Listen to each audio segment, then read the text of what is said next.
At night, when lanterns were dimmed and bodies lay rigid in bunks, the hull seemed to flex, not from shifting ice alone, but from something beneath it. The sound was too measured, too regular, to be dismissed as chance. It resembled breathing, slow and patient, as if the sea itself were sleeping just below the planks. The men responded first with discipline. Logs were kept meticulously. Weather was recorded, routes calculated, duties enforced with stubborn precision. Routine became armor against the creeping unease. Yet even in these early days, subtle changes crept into the margins. Handwriting tightened. Lines grew darker where pens pressed too hard into paper. Pages smelled faintly of metal and damp wool, a scent that lingered on fingers long after the books were closed. Above deck, the horizon refused to behave. White swallowed distance, flattening sky and ground into a single, endless surface that erased direction and depth. The sun, when it appeared, hovered weakly, offering light without warmth, a pale witness that never lingered long. Shadows stretched unnaturally across the ice, distorted by pressure ridges that resembled frozen waves, as if the sea had tried to rise and failed. At night, sleep came unevenly. Bodies lay still, but minds drifted. Some men felt the unmistakable sensation of motion despite the ships being trapped fast, as though they were being carried somewhere very slowly, very deliberately. Others woke with the taste of iron on their tongues, sharp and unmistakable, as if they had bitten down on a coin in their dreams. No one spoke of it aloud. Words felt dangerous here, too loud, too final. By the time the Arctic night settled in fully, stretching endlessly across the sky, the men understood something fundamental had shifted. They were no longer simply stranded. They had been noticed. And beneath the ice, whatever had been breathing did not hurry. It had time. The expedition journals began as instruments of order, an attempt to impose straight lines on a world that refused them. Each morning the pages filled with neat columns, latitude estimated beneath a colorless sky, wind direction guessed from drifting snow, temperature described in careful language that avoided panic. Discipline was recorded as faithfully as weather. Rations were counted, prayers noted, morale summarized in restrained phrases that suggested control even when none existed. Ink flowed evenly at first, confident strokes pressing certainty into paper as if the act itself could anchor the ships to reason. That confidence eroded quietly. The handwriting tightened, letters leaning inward as though bracing against pressure. Lines slanted where they had once stood upright. Margins filled with corrections, then with small, unnecessary marks, dots and dashes that served no purpose. The men continued to write because writing was expected, because silence felt dangerous, because leaving a page blank seemed like an admission that the Arctic had begun to dictate terms. The taste appeared without warning. It coated the tongue suddenly, sharp and coppery, as if a coin had been held there too long. Snow melted for drinking did nothing to remove it. Tea only intensified it, heat drawing the flavor deeper into the mouth and throat. Some noted it as a symptom, others as an observation without explanation. It appeared in the margins first, then crept into the body of entries, mentioned repeatedly in different hands, the same description resurfacing again and again as if the words themselves were being copied by something that had learned the language imperfectly. Can provisions failed next. The tins, stacked neatly in holds and passageways, began to swell subtly, their surfaces bowing outward with a quiet menace. When opened, some released a sour stench that clung to clothing and hair, a smell of rot and metal intertwined. Others appeared intact, yet left men nauseated, dizzy, their heads pounding as if struck from within. The journals recorded these incidents cautiously, avoiding accusation, but the pattern was unmistakable. Solder, unseen and unconsidered, leached into meat and marrow, threading itself through bodies already weakened by cold and confinement. Physical symptoms multiplied. Headaches became constant, a dull pressure behind the eyes that no rest relieved. Hands trembled when writing, lines wavering across the page despite visible effort to steady them. Fingers numbed not only from cold but from something deeper, an internal sluggishness that slowed thought and reaction. Memories slipped sideways. Familiar procedures required effort. Names blurred. Tasks that had once been automatic now demanded concentration that exhausted what little strength remained. Maps began to change. At first, it was minor corrections, small adjustments made with the justification of better observation. Then coastlines bent in improbable ways. Inlets extended where none should exist. Distances compressed or expanded without explanation. Different maps contradicted one another, each claiming authority. When laid side by side, they suggested not error but movement, as though the land itself were shifting in response to being observed, refusing to hold still under scrutiny. The journals reflected this instability. Dates became inconsistent, days repeating or vanishing entirely from the record. Weather descriptions contradicted one another within the same entry. Calm seas followed by crushing ice described as though occurring simultaneously. The men continued to write, but the act grew strained, driven less by duty than by compulsion. There was a growing sense that if the record stopped, something irreversible would occur, though no one articulated what that might be. The taste of metal intensified. It settled into the back of the throat and lingered, persistent and intimate. Mouths felt dry no matter how much snow was melted and consumed. Gums bled unexpectedly. Teeth loosened. Some men noted that the flavor grew stronger at night, coinciding with the deep, rhythmic sounds that traveled through the hull. These observations were written quickly, as if the writers feared lingering on the connection would grant it legitimacy. Dreams intruded into waking hours. Men reported seeing corridors extend beyond their actual length, bulkheads bowing inward like ribs under strain. Lantern light behaved strangely, dimming or flaring without cause. Shadows clung to corners, thickening where walls met floors, as though depth itself were pooling there. The journals attempted to catalog these experiences objectively, stripping them of emotion, but the effort only made them more disturbing. Order dissolved unevenly. Some men clung to routine with ferocity, writing longer entries filled with excessive detail, documenting trivialities as if precision could compensate for the growing sense of wrongness. Others wrote less, their entries reduced to fragments, incomplete sentences trailing off into nothing. Ink blotted pages where hands shook too violently to control the pen. In several books, the same sentence appeared multiple times, written in identical phrasing by different individuals, as though copied from a shared source none could identify. The environment pressed closer. Ice ridges loomed like frozen waves around the ships, their surfaces marked by deep cracks that resembled scars. Wind carried sounds that were not wind alone, low vibrations that resonated through the soles of boots and up into the spine. The journals noted these sensations reluctantly, aware that describing them lent them weight. Yet ignoring them felt dishonest, and dishonesty felt dangerous. Faith appeared in the records with increasing frequency, not as comfort, but as structure.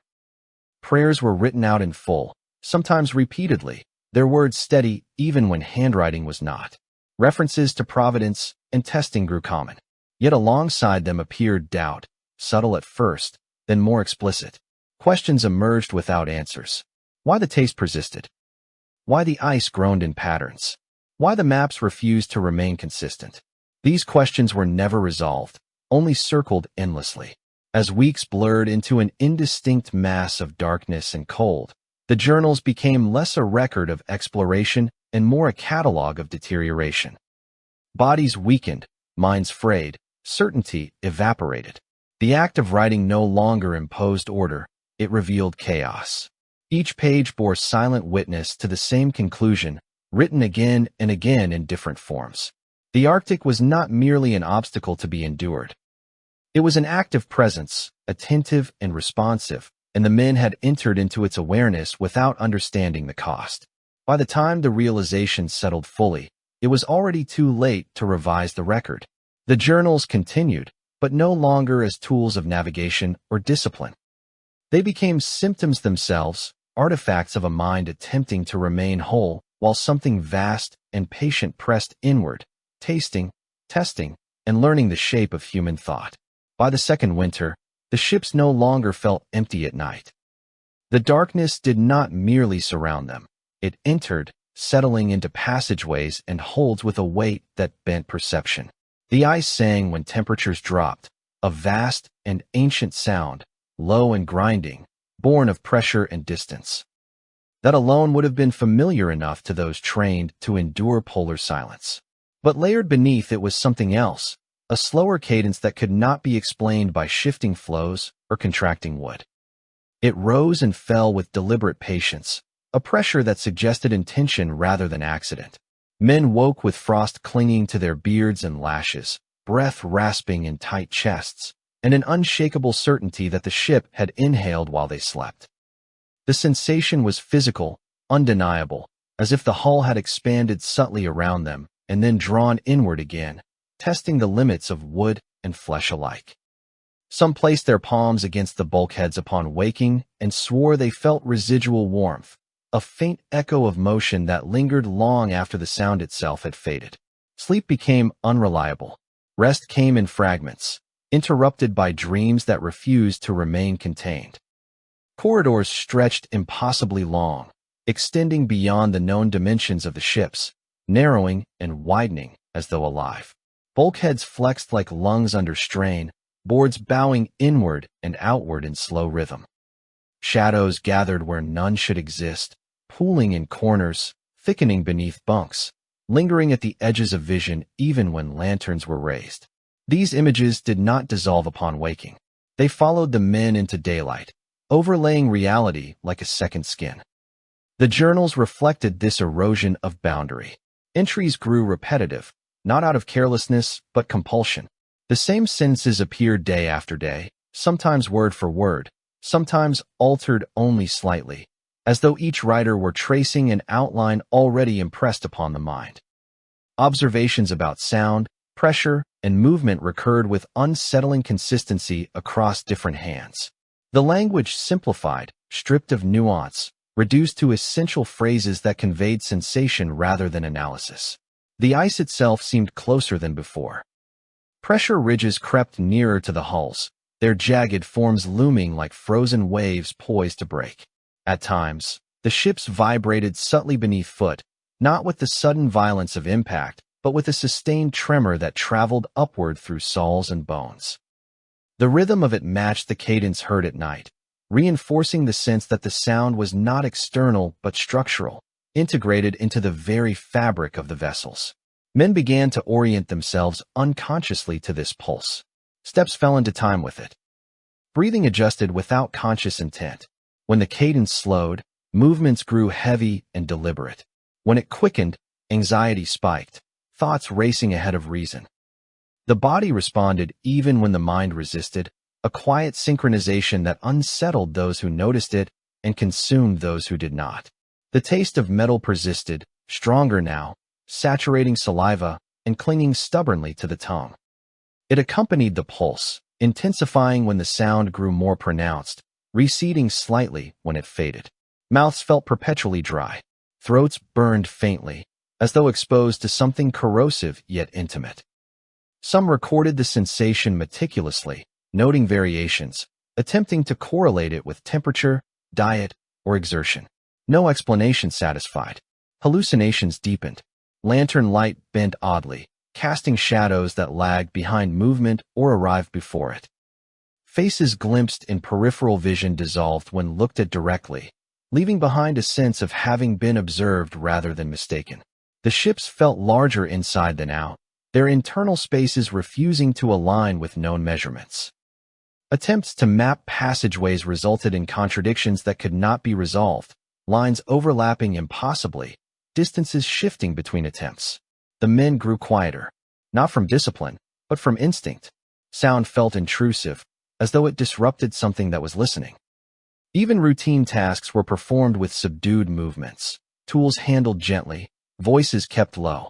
Laughter vanished entirely, not because morale had collapsed, but because it no longer seemed appropriate, as if joy itself were an offense in this environment. The journals began to blur time. Days lost their sequence. Night and day merged into a continuous dimness broken only by weak shifts in light. Entries referenced events that had not yet occurred or described conditions already past, as if they were present. Corrections were made, then crossed out, then rewritten identically. The act of recording no longer clarified experience, it trapped it in loops. Some men stopped writing altogether, their books left open with unfinished lines trailing into blank space. Others wrote obsessively, filling pages with dense script that ignored margins and structure. Ink smudged where fingers lingered too long, as though reluctant to let go of the pen. In several journals, pressure marks were visible on the paper where words had been written and then erased repeatedly, a physical record of indecision or struggle. The sense of being accompanied grew stronger, not by something visible or audible in the conventional sense, but by a presence implied through absence, through the way spaces felt occupied even when empty. When a man left a compartment, it did not feel vacant. When he returned, it felt altered, as though something had adjusted itself in his absence. The ships responded as well. Sounds multiplied without cause. Ropes creaked though untouched. Metal fittings rang softly in the stillness. Would side under pressure that did not correspond to visible ice movement. These noises aligned themselves into patterns over time, sequences that repeated just often enough to be recognized, but not often enough to be predicted. Fear did not arrive suddenly. It seeped in gradually, diluted by routine and exhaustion. What replaced it was more insidious: acceptance. The men adapted to the rhythms, to the altered perceptions, to the sense of shared occupation. Resistance required energy they no longer possessed.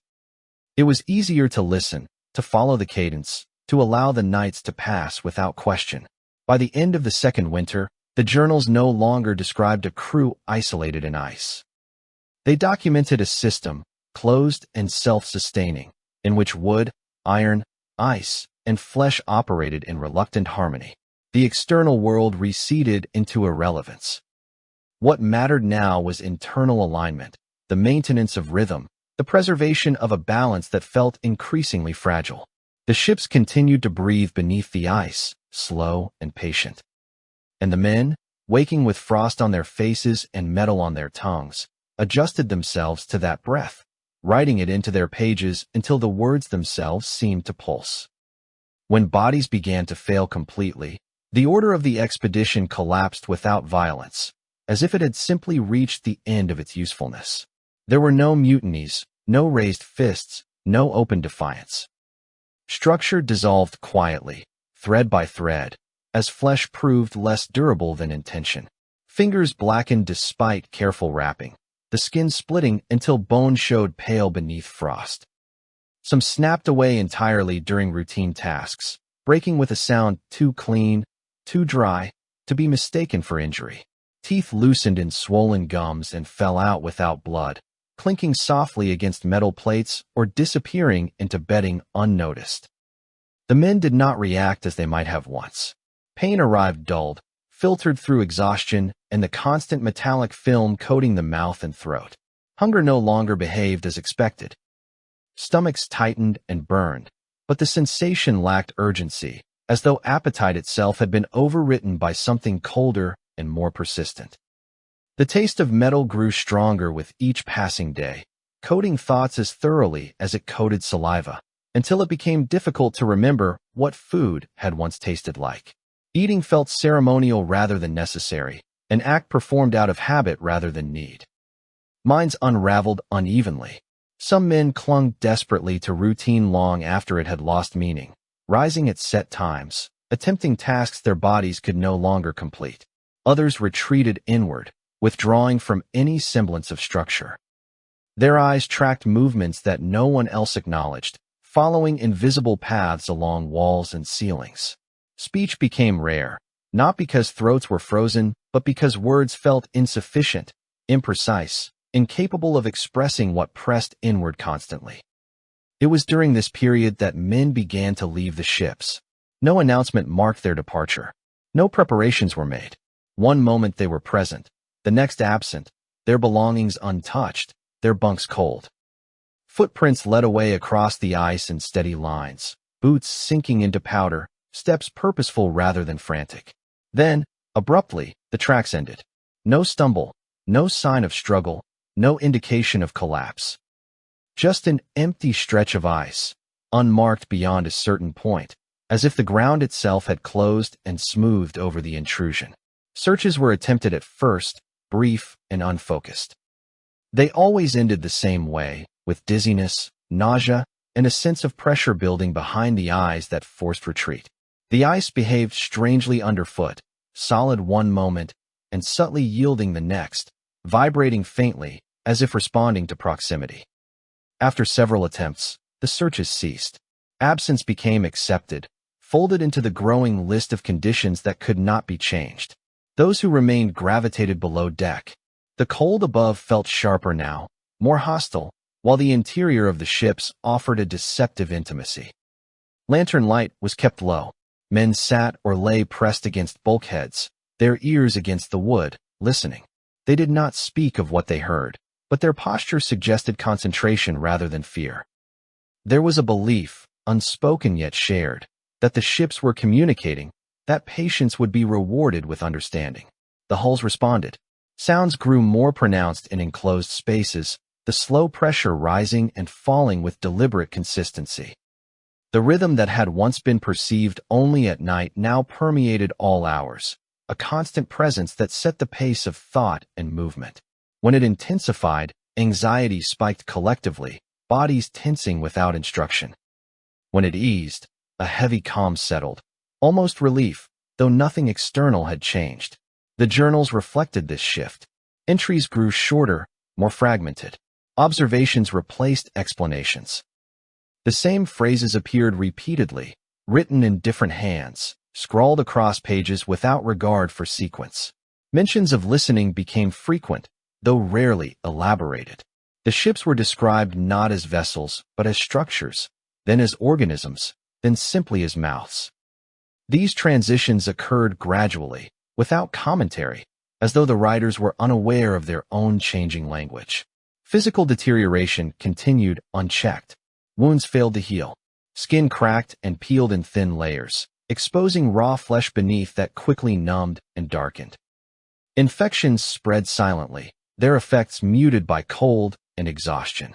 Men lost weight rapidly, faces hollowing, eyes sinking deep into skulls. Yet movement persisted. Bodies obeyed some internal directive even as they fell apart, compelled to rise, to walk, to listen.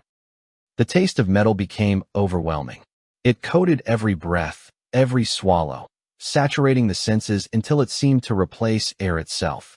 Some men began to crave it, pressing their tongues against cold metal fittings, licking frost from iron rails, lingering near exposed nails and bolts.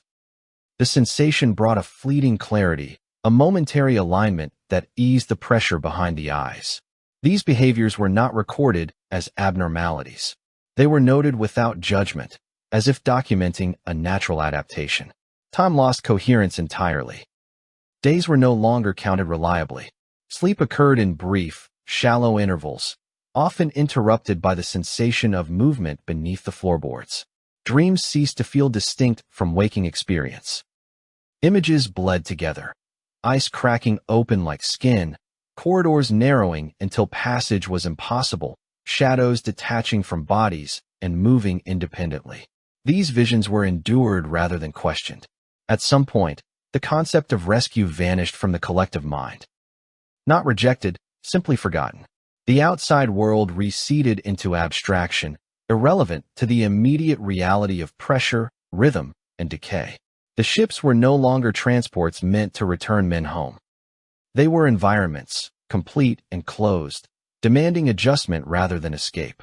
The few who retained moments of clarity sensed the transformation with muted dread. They recognized that something essential had shifted, that survival had become secondary to comprehension. Yet even this awareness lacked urgency. Resistance required energy they no longer possessed, and the alternative offered a strange, consuming calm. As bodies failed completely, what remained was not despair but submission. The men allowed themselves to be guided by sensation rather than intention, by rhythm rather than reason. They listened more than they acted. They followed the pulse that threaded through wood and ice alike, letting it dictate rest and movement, thought and silence. By the time hunger disappeared entirely, replaced by the constant metallic presence that filled mouths and minds, the expedition no longer resembled a group of explorers trapped by circumstance. It had become a collection of remnants, held together by a shared attention to something vast and patient beneath them. And the ships, breathing steadily under the ice, seemed to approve. The final entries were no longer written for any audience that might one day find them. They were offerings, composed with the understanding that reading was secondary to the act of inscription itself. Ink mixed freely with blood where fingers split open from cold and strain, staining pages in irregular blooms that dried dark and brittle. Words looped back on themselves, lines curling inward, spelling nothing that adhered to any known language. The journals ceased to function as records and became surfaces upon which pressure was relieved, where sensation could be transferred out of the body and into paper. Hands no longer obeyed intent. Pens were held in stiff, clawed grips, guided less by thought than by impulse. The same symbols appeared across multiple books, scratched hastily or pressed deeply until the paper tore. Some marks resembled letters, others anatomical forms, curves and lines suggestive of lungs, ribs, mouths. The writers did not question these shapes. They did not correct them. The act of marking felt necessary, as though failing to do so would invite consequences that could not be endured. Descriptions of the world narrowed. The ships were no longer described as ships.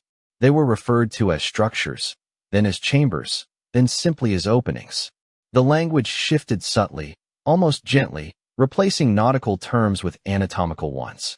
Decks became surfaces. Hulls became walls. The space beneath the keel was no longer empty water, but depth, presence, warmth.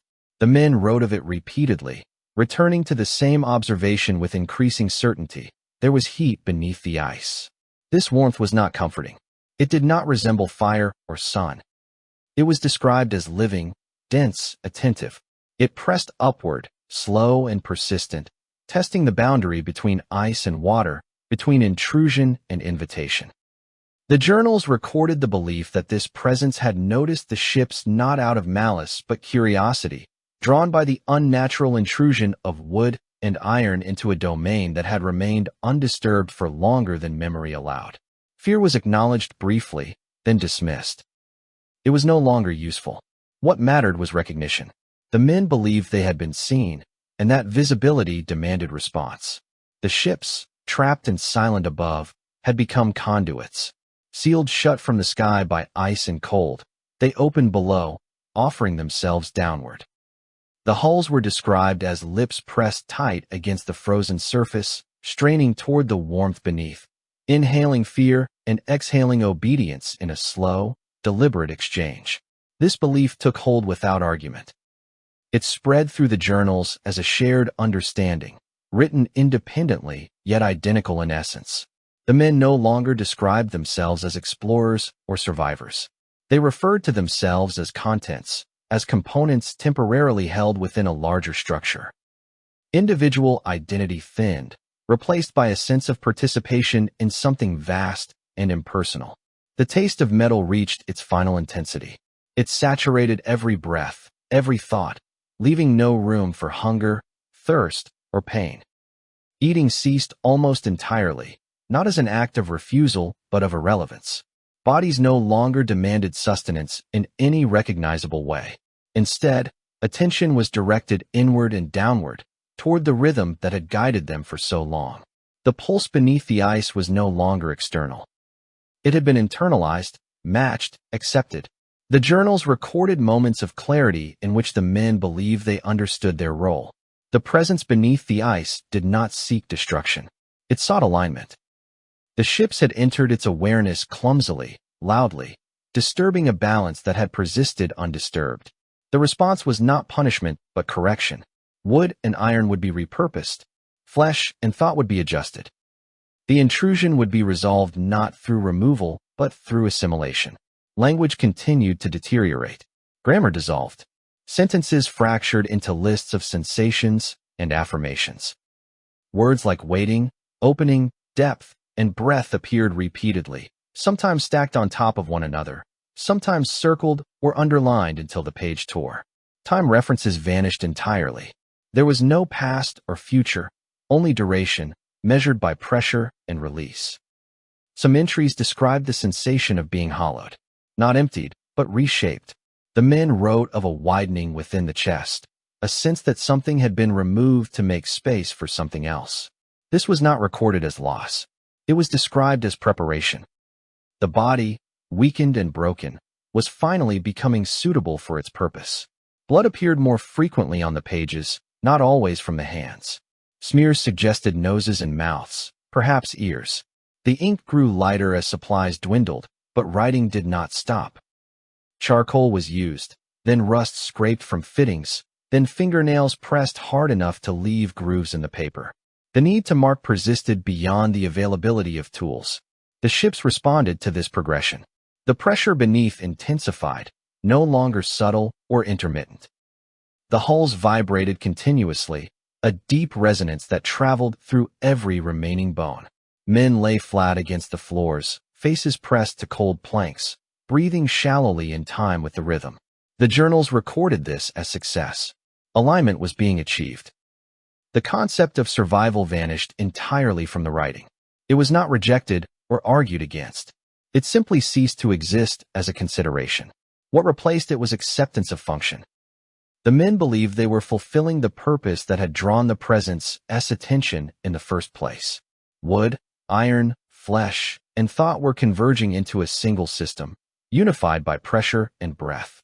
The final pages were the most difficult to decipher. Ink pooled heavily, words overlapping until they formed dense, unreadable masses. In some books, the pages were torn out and pressed back and backward or upside down. In others, the final entries ended abruptly, mid-mark, as though the writer had been interrupted not by death, but by completion. The last coherent symbols repeated a single idea in varying forms. The ships were open. The warmth was rising. The presence was close. There was no fear recorded in these lines, only a strained reverence, a sense of inevitability that bordered on relief. When the writing stopped entirely, it did so without finality. There was no conclusion, no closing statement, no attempt to summarize or warn.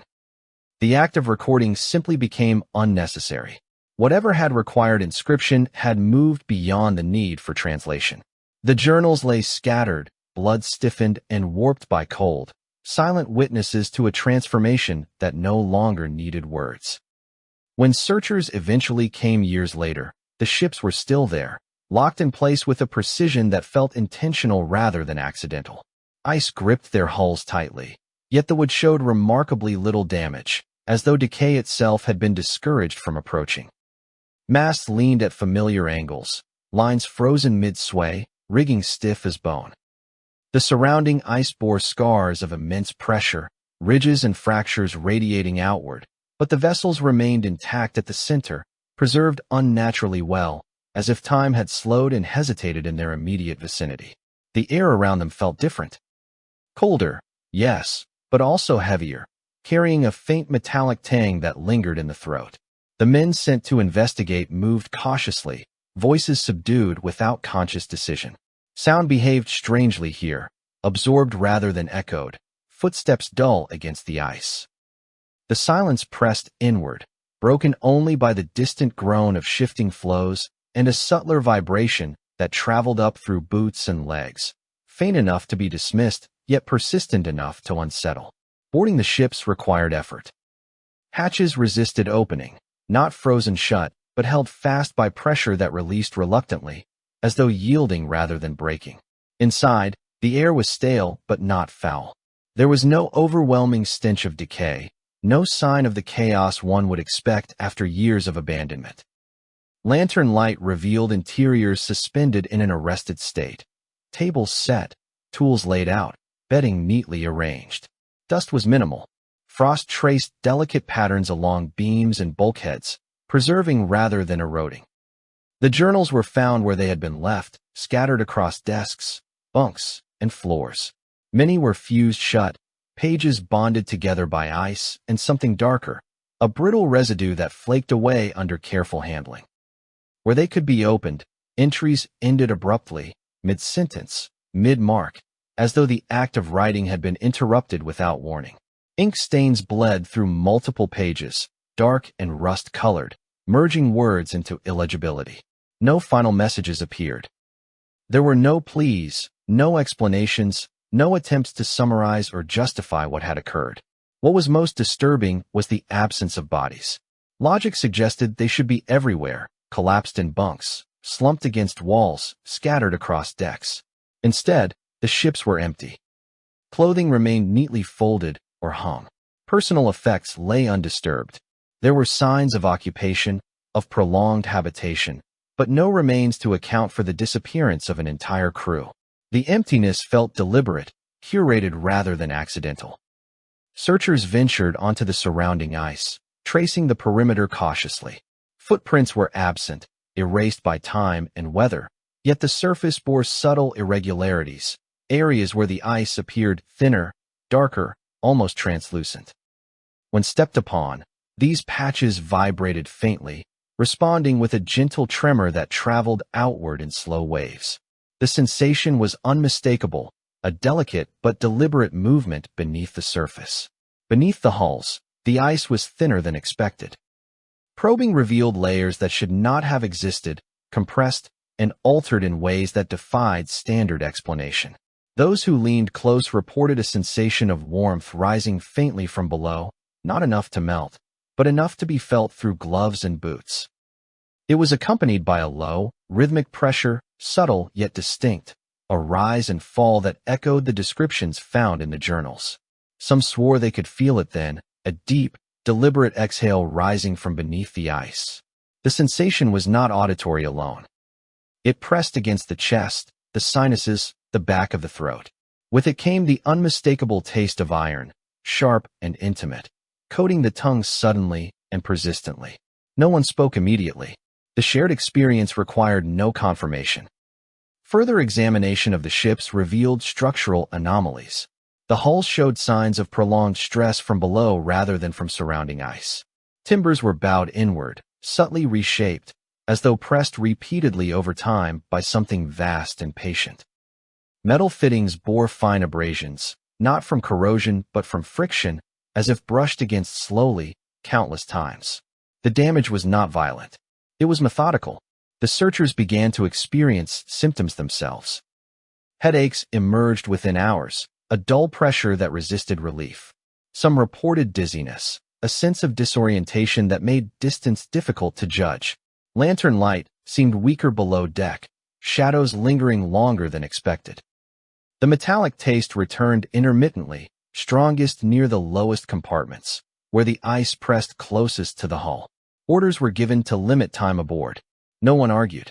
The ships inspired a quiet urgency, an instinctive understanding that prolonged exposure was unwise. Yet even as preparations were made to depart, several men found themselves lingering, hands resting against bulkheads, ears tilted toward the floor. They reported nothing specific, only a sensation of listening being reciprocated. The journals were removed with care, bundled and sealed, though some resisted separation from their surroundings. Pages cracked when forced apart, releasing a faint metallic dust that clung to skin and fabric. The men handling them wore gloves, yet later complained of the taste lingering despite precautions. Water did nothing to remove it. Before departure, one final survey was conducted beneath the hulls. The ice trembled again, more noticeably this time, a gentle but undeniable response to proximity. The warmth intensified briefly, then receded. Those present felt an overwhelming impression of containment rather than emptiness, as though what had once occupied the ships had not vanished but relocated, redistributed into the surrounding environment. As the search party withdrew, the ships remained unchanged, locked in their frozen cradle. The ice settled gradually, smoothing over disturbances left by human movement. The low vibration persisted for a time, then faded into the background, indistinguishable from the natural sounds of the Arctic. Reports filed afterward struggled for language. Official documents described preservation, mystery, and environmental anomalies. Privately, the men spoke of breath, of pressure, of the sensation of being acknowledged and dismissed. None could adequately explain the absence of bodies or the condition of the ships without resorting to speculation that felt dangerously inadequate. The Arctic reclaimed its stillness slowly. Snow drifted over tracks, wind erased signs of intrusion. Yet something fundamental had shifted. The searchers carried the taste of iron with them long after they left, a reminder that the ice was not merely a barrier, but a participant. The ships had not simply trapped their crews. They had served as instruments, conduits through which something ancient had learned the shape of human presence. Beneath the frozen sea, the pressure continued its patient rhythm. And in the vast white silence, it felt increasingly plausible that the Arctic itself had learned to breathe by consuming everyone who came looking for the truth.